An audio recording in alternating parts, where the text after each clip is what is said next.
Isang magandang hapon po muli sa ating lahat. Kamusta na po kayo? Ilang days na lang po at camping na. At sa oras na ito, muli po ay magsama-sama tayo sa atin pong Bible study every 4 p.m. At ang topic po natin, syempre sinimulan po nung isang araw ni Pastor Marlon, then sinundan ni Pastor Marvin. At itutuloy ko po ngayon, sabi nga dito, what every soul must know before it's too late. Okay, so ito po ang topic natin ngayon. Itutuloy ko po ito. So, yun po yung kumbaga sabi nga niya, what every soul must know before it's too late. So, ano ba yung dapat na malaman ng bawat isa ng mga tao bago mahuli ang lahat. So, ibig sabihin ay kailangan na malaman po ito ng bawat tao, ng bawat isa. Kaya bilang ito po ay pinagkatiwalaan tayo ng Panginoon sa bagay na ito, ay laging open lang tayo, laging willing, ready na magamit ng Panginoon para i-share ito sa bawat tao. So number 7 na po tayo, nasa number 7 na po tayo.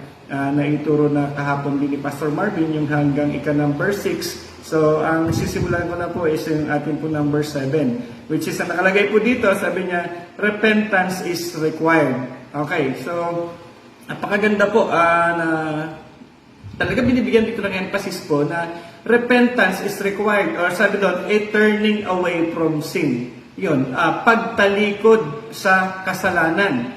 Okay, alam niyo po, mahirap kasing humingi ng tawad o mag-repent kung hindi tinatanggap na mayroong kasalanan.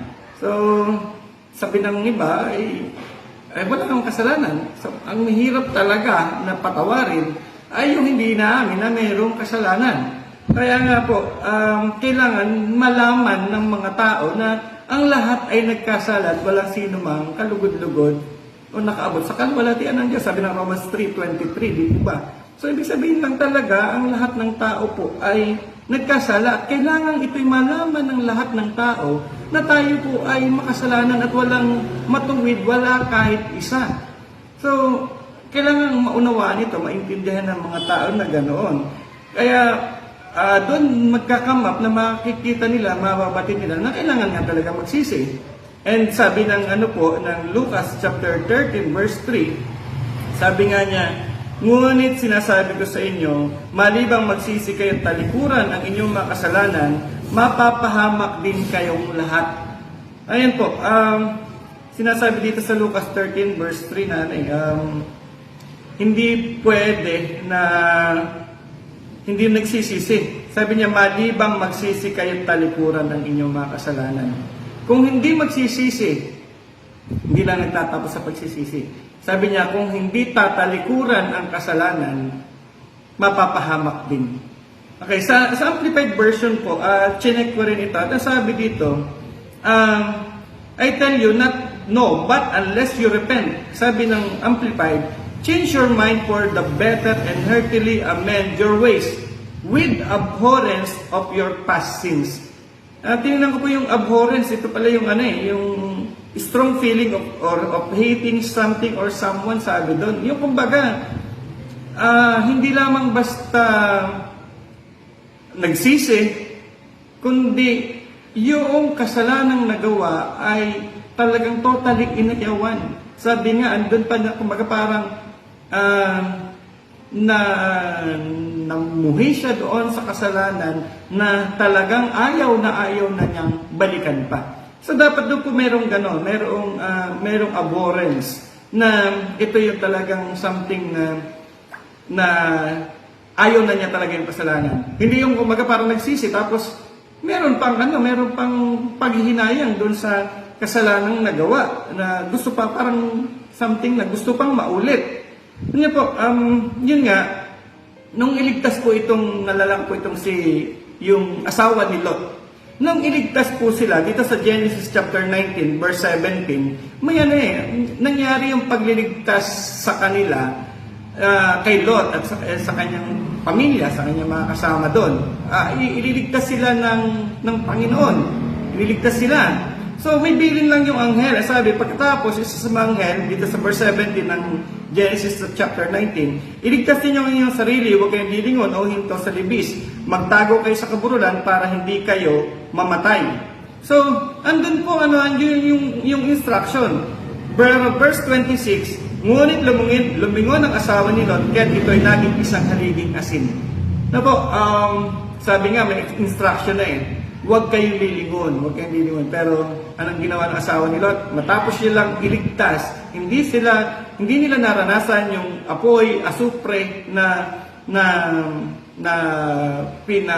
tumupok doon sa Sodoma at Gomora. Pero, sa kabila ng lahat ng iyon, ang nangyari, itong asawa ni Lot, lumingon pa rin. Samantalang instruction, huwag nang lilingon. Okay, so andun po sa repentance, sabi nga, may magbago na, hindi na yung kagaya nito, lumingon pa. Alam niyo po, meron pang isang dito sa New Testament, sa Lucas chapter 9 verse 62. Meron po dito na yung pinagaling, kung natatandaan niyo po, yung pinagaling doon sa Bethesda, sa Bethsata. So, andun po, kapag kinalawkaw ng anghel yung pool o yung tubig, nag-uunahan yung mga tao para makapunta doon sa tubig. At ito pong paralitikong ito, 38 years na siya na nag-aabang doon, nandun siya. Pero hindi siya makapunta doon sa pool kapag kinalawkaw na ng anghel yung tubig. Kasi lagi siya naunahan. Ngayon, na-encounter siya ng Panginoon, at pinagaling siya, sabi sa kanya, at damputin mo yung mga higaan mo at lumakad ka. So ginawa niya yung higaan niya at lumakad siya. Pero ito po, ang Panginoong Hesus may instruction sa kanya. Sabi sa kanya sa verse 7, sa Lucas 5 verse 7, sumagot ang may sakit, yan yung sabi nung na wala nang magdala sa kanya doon sa tubig. Sa verse 14, sabi ng Panginoon na magkita sila. Nakita ni Jesus sa loob ng templo ang lalaki, sinabihan ito, magaling ka na ngayon, huwag ka nang gumawa ng kasalanan at baka masahol pa riyan ang mangyayari sa iyo. So, andun po, sabi nga, yung kailangan na malaman ng mga tao, kailangan na malaman ng tao na kailangan mag-repent, mag-turn away from sin. So, hindi na muli pang magkasala. At yun din ang bilin ng Panginoong Jesus dito sa lalaking ito, na huwag nang muli pang magkasala. Kaya isa po sa kailangan malaman ng mga tao bago mahuli ang lahat, kailangan malaman na bawat isa ay kailangan magsisi at tumalikod sa kasalanan. So, number 8, sabi doon, grace is available, salvation is not earned. Okay. Sabi po doon, available yung grasya, yung biyaya ng Diyos. Ito po ay, sabihin natin, unmerited favor or special favor ng Diyos. Ang kailangan lang natin, hindi mo kailangan magpakahirap para kamtan yung salvation, yung kaligtasan, na sabihin natin, kailangan pa ng maraming sacrifices, kailangan pa na kagaya yung talaga magpakahirap, magpenitensya. Kasi gusto mong yung salvation, yung kaligtasan, yung kapatawaran. Pero ang sabi doon, tayo ay manampalataya lang sa Panginoong Jesus at maliligtas po tayo. Nga sabi dito sa Ephesians chapter 2 verse 8 hanggang 9, sapagkat dahil sa kagandahan loob ng Diyos, kayo ay naligtas sa pamamagitan ng pananampalataya at ang kaligtasan ito ay kaloob ng Diyos at hindi sa pamamagitan ng inyong sarili. Hindi ito bunga ng inyong mga gawa kaya't walang dapat ipagmalaki ang sinuman. So, andun po, sabi niya, ito ay biyaya, ito'y dahil sa kagandahang loob ng Diyos. Kaya, kumbaga parang napakapalad ng mga tao sapagkat hindi natin kailangan talagang magdusa, hindi natin kailangan maghirap para makamtan yung salvation.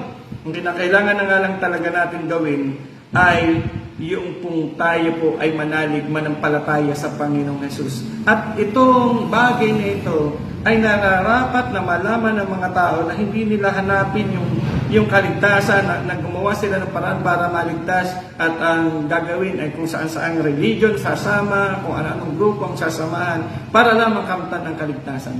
So hindi yun ang gusto ng Panginoon. Gusto ng Panginoon ang malaman ng mga tao ng salvation ay kaya niyang ipagkaloob. Ito ay ipinagkakaloob ng Panginoon ayon sa kanyang kagandahang loob. Okay, so andun po, ang daming ang mga tao ngayon ay interested sa pagkakaroon ng magandang buhay dito sa mundo.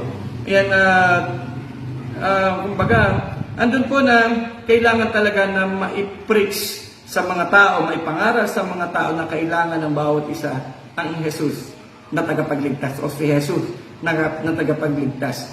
Kasi sabi nga doon, there is no other name under heaven given to men na ikaliligtas po ng mga tao. Kaya para talaga na hindi maranasan ng taong kapahamakan at sabi nga ay mapahamak, sabi ng John 3:16, manampalataya tayo sa Panginoon. At ito po ay dapat na malaman ng bawat tao, na malaman ng bawat isa na hindi alam kung papaano talagang maliligtas. Hindi sa mabubuting gawa na akala ng iba ay sapat na maging mabuting tao, mabait na tao, or di kaya ay mapagkawang gawa. Dahil even po, di po ba si Cornelio, naalala ko si Cornelio, kinalugdan siya ng Diyos dahil sa kanyang mabubuting gawa. Pero kailangan po niya na maihayag sa kanya ang mabuting balita ng Panginoon. Kailangan marinig niya at manampalataya po siya. At dahil po doon, si Cornelio po at ang kanyang mga kasama, nakamtan nila ang kaligtasan, nakamtan nila maging ang banal na Espiritu, ang regalo ng banal na Espiritu. So, ganito po, ito yung bagay na kailangan na malaman ng mga tao na yung salvation hindi mo kailangan paghirapan. Kundi kailangan natin manampalataya sa Panginoong Jesus at lumakad ayon sa kanyang kalooban. At kakamtan natin, pinikaloob na ang kaligtasan kaloob ang bigay niya. Okay. So then, number 9. Okay po, ito yung aking pang-last dito, number 9. Sabi niya dito, una, ang una, kailangan yung repentance, and then, or turning away from sin. Then, second ay yung grace, kasi yung salvation ay hindi natin ma-earn yan, kundi yan ay kusang loob ng Panginoon. Okay, number 9, your life has a purpose. Sabi doon, you were created for more. Nasabi niya Jeremiah 29:11, for I know the plans that I have for you, declares the Lord, plans for well-being and not for calamity, in order to give you a future and a hope. Okay. So, kabisado natin yung Jeremiah 29:11 na ito talaga yung magandang plano ni Lord sa buhay po natin. Pero alam niyo po, kung maririnig po ninyo, madalas marinig, sabi, life begins at 40. Yan. Yan, sabi nga, life begins at 40, pero ibig sabihin doon, may maintenance na, ganyan. Pero, sabi naman ng iba, kapag masagana ang buhay, sasabihin, wow, ito ang buhay. Wow, ito ang buhay. Masarap, masagana. Pero, pagka naman hindi magandang buhay, sasabihin na pambihirang buhay ito. O yun ba, hindi maintindihan. Ganun daw ang buhay. Pero, ano niyo po, alam natin talaga, life begins when you know Christ. Alam niyo po, meron nga kanta, sabi niya, nasaan kaya ako, Jesus, kung wala ka? Di ko na malaman kung saan ako pupunta. Maaring nasa hangin pa ako at di alam kung saan ang tungo. So, hindi mo alam kung wala pa si Jesus sa buhay mo. Alam niyo po, si Pablo, akala niya, alam na niya yung purpose ng buhay niya. Alam na niya talaga kung para saan siya. Pero alam niyo po, anong alam ni Pablo? Akala niya tama yung ginawa niya dahil sa alam niya ng tama. Humingi pa siya ng sulat sa pare para gawin yung gagawin niya. Ang ginawa niya, pinersecute niya yung mga Kristiyano. Inusig niya yung mga Kristiyano. At alam niya, tama yung ginagawa niya. Alam niya, ito ang purpose niya. Pero nung na-encounter niya si Jesus sa buhay niya, kailan? Sa daang Damascus, sa Acts chapter 9, nakikita po natin yan. So, andun, nung ma-encounter ni Pablo ang Panginoong Jesus, doon na nag-start na malaman talaga ni Pablo kung ano ang purpose ng kanyang buhay. Kaya hanggang ngayon po, pinagpala tayo dahil si Pablo sumunod sa Panginoon. Nalaman ni Pablo yung purpose ng buhay niya. At kaya, ayun po, napakaganda na malaman talaga kung ano yung purpose ng buhay. At nakalulungkot kapag hindi mo malaman kung ano yung purpose ng buhay mo. Kaya ito pong si Pablo ay andun. Kung hindi niya nakilala ang Panginoong Hesus, kung hindi niya na-encounter ang Panginoong Hesus, doon sa daang Damasco, ay siguro papatuloy si Pablo sa buhay na ang akala niya ay tamang-tama siya sa harapan, sa paningin ng Diyos. Ngunit yun pala ay hindi, sapagkat hindi iyon ang kalooban ng Diyos sa kanya. So, yun nga po, dahil po na-encounter niya ang Panginoong Hesus sa buhay niya, nalaman niya kung anong purpose ng Diyos sa kanya pong buhay. Okay, yun kailangan ng tao na ma-encounter ang Panginoong Hesus. Kailangan ma-encounter niya ang Diyos sa buhay niya upang mapatid kung ano nga ba talaga ang plano, para saan ba siya. Alam niyo po, kami po nag-share sa mga estudyante. And itong last Monday lang, andun po na nagpunta po kami sa school at nag-share po kami doon. Na-example ko sa kanila yung isang upuan. Sabi ko sa kanila, ano ba ito? Para saan ba ito? Sabi nila, upuan. Ngayon, sabi natin upuan kasi itsurang upuan. Pero talagang may alam lamang ng kung para saan ito is walang iba kundi yung lumikha nito, yung karpintero nito or yung welder nito kasi bakal yung upuan. So, andun, siya lamang ang tanging may alam kung para saan yun. Maaaring itsurang ganoon, kaya mag-aasyon tayo, siguro para doon siya, para maging bangko siya. Pero ang tunay lamang na nakakaalam kung para saan yung creation na yon is walang iba kundi yung creator lamang ang makapagsasabi kung ano talaga ang purpose ng creation, ng pagkakalikha sa kanya. So, andun po. Kaya sabi nga dito, your life has a purpose. You were created for more. Kung akala mo, para dyan ka lang, ito lang yung tungkulin mo, ito yung purpose ng buhay mo. Pero baka yan lang kasi talaga ang tingin mo. Ang akala mo lang yan kasi itsura kang ganyan. Akala mo lang mahiyain ka, akala mo lang hanggang dyan lang ang kaya mong gawin. Pero kung magre-rely ka lang sa kung ano ang pinagagawa ng Panginoon, kung ano ang purpose ni Lord sa buhay, makikita mo much more pa pala, higit pa pala sa alam mo ang plano ng Diyos sa iyong buhay. Ano po, yun nga, yung mga estudyante po na yan, nung tanongin namin, tinatanong ko sila, anong pangarap nyo? Ano yung gusto nyo mangyari sa buhay? At yun po, meron silang kanya-kanyang pangarap at almost lahat ay self-centered yung mga pangarap nila. Ngayon, so sinare namin sa kanila, ano ba talaga yung purpose ng buhay, ano ba yung kalooban ng Diyos, at napakaganda na ang pangarap natin ay naka-align sa kung ano ang purpose ni Lord sa atin pong mga buhay. So ayun, kaya andun po na nabibless sila, natutuwa sila na naibahagi po yung ganoong yung purpose ng buhay. And then kasama na rin po nun ay sabi namin para lalo higit ninyong malaman kung ano yung purpose ng buhay, kakastart pa lang din naman namin talaga ng classroom ministries ulit ngayong school year na ito.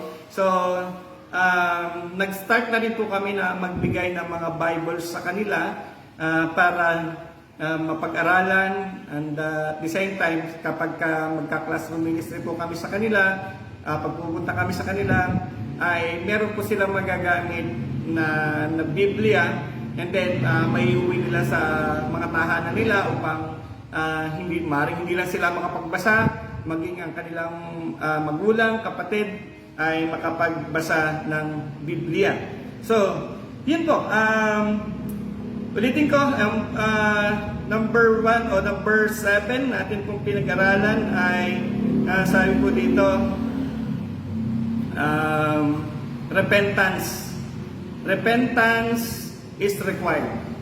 Kailangan na kailangan. Ibig sabihin, turning away from sin.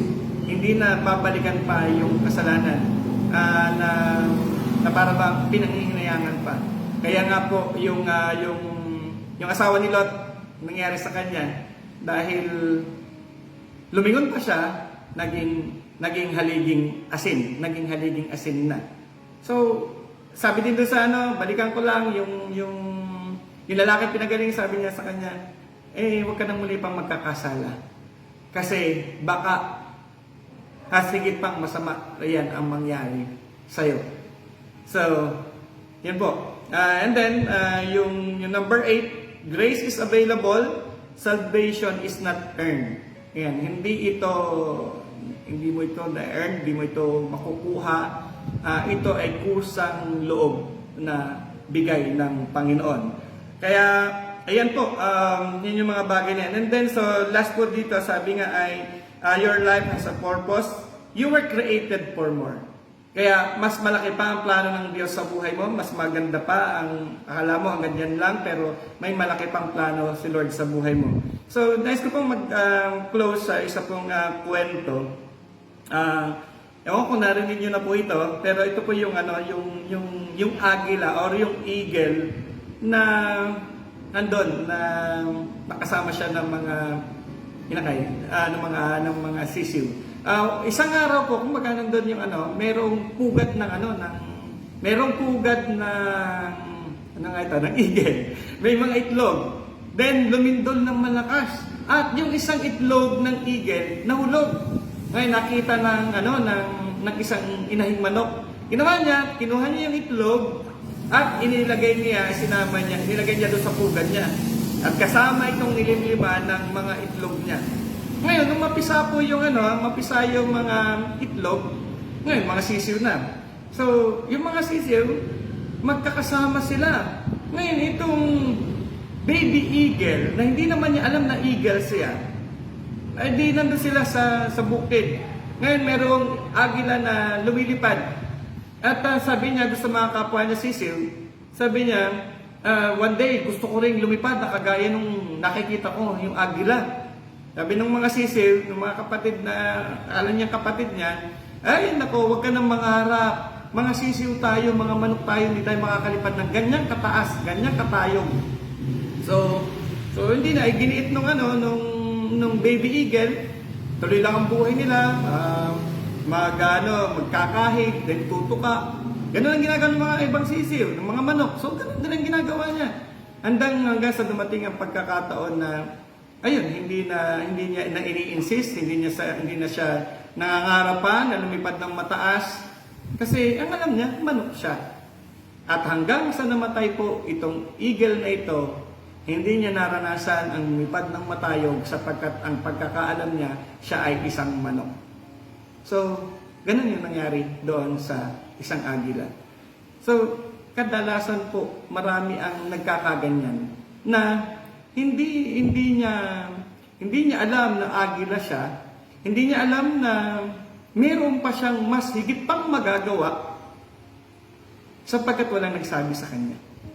Walang nag-inform sa kanya, walang nagpaliwanag sa kanya na siya pala ay isang agila at hindi siya isang manok.